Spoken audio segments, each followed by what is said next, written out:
బాలు వల్ల మీనా ఎంత బాధపడుతుందో పార్వతమ్మకి చెప్తుంది. అయితే పార్వతమ్మ ఏం చేస్తుందంటే, మీనా నువ్వు చేసింది చాలా తప్పు.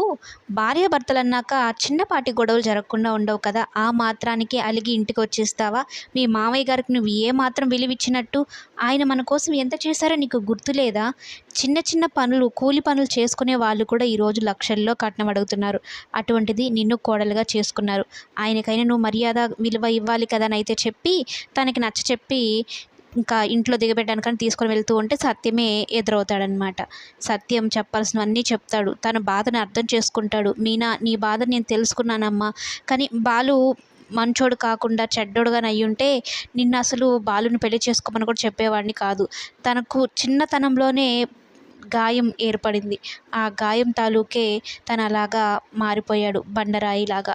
తను ఖచ్చితంగా మారుతాడు. నీ ప్రేమతోనే నువ్వు మార్చుకుంటావు. తన మనసు చాలా మంచిదమ్మా అని అయితే చెప్తూ ఇక మొత్తానికి ఇంటికైతే తీసుకొని వెళ్ళాలనుకుంటాడు. అమ్మ మీనా త్వరగా పదమ్మా, లేకపోతే మీ ఆయన పూర్తిగా దేవదాసులాగా మారిపోతాడేమో నీ గురించి అని చెప్పి అందరినీ నవ్విస్తాడనమాట. ఇలాంటి మామయ్య ఉంటే చాలండి, ఏ కోడలికైనా ఏ కష్టం రాదు. తన కాపురాన్ని మావయ్యే నిలబెడతాడన్న ఒక భరోసా అయితే ఉంటుందన్నమాట.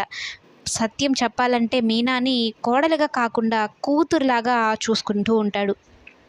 ఇక మీనాని ఇంటికి తీసుకొని వస్తే ప్రభావతి హ్యాపీగా తినుకుంటూ ఉంటుంది మీనా వెళ్ళిపోయిందని.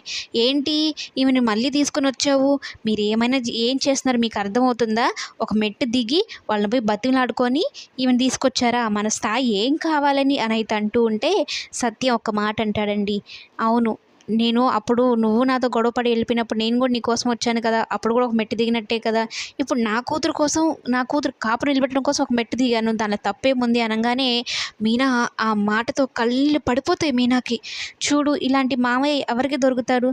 నేను అనవసరంగా మావయ్య విషయం చాలా తప్పు చేశాను, నోరు జారాను ఒక మాట అని అయితే అనుకుంటూ ఉంటుంది. అమ్మ మీనా ఇవన్నీ కాదులే కానీ నువ్వు లోపలికి వెళ్ళమ్మా అని చెప్పని ప్రభావతి గట్టిగా బుద్ధి చెప్తాడు. కోడలి మీద అక్కసు పెంచుకోవడం మానేసి ప్రేమగా ఉండడం నేర్చుకో, అంతేకాని కొడుకుని వెనకేసుకొచ్చి కొడుకుకి ఏం చేయాలా అన్నట్టు మాత్రం చూడకు అన్నట్టు బుద్ధి చెప్తాడు.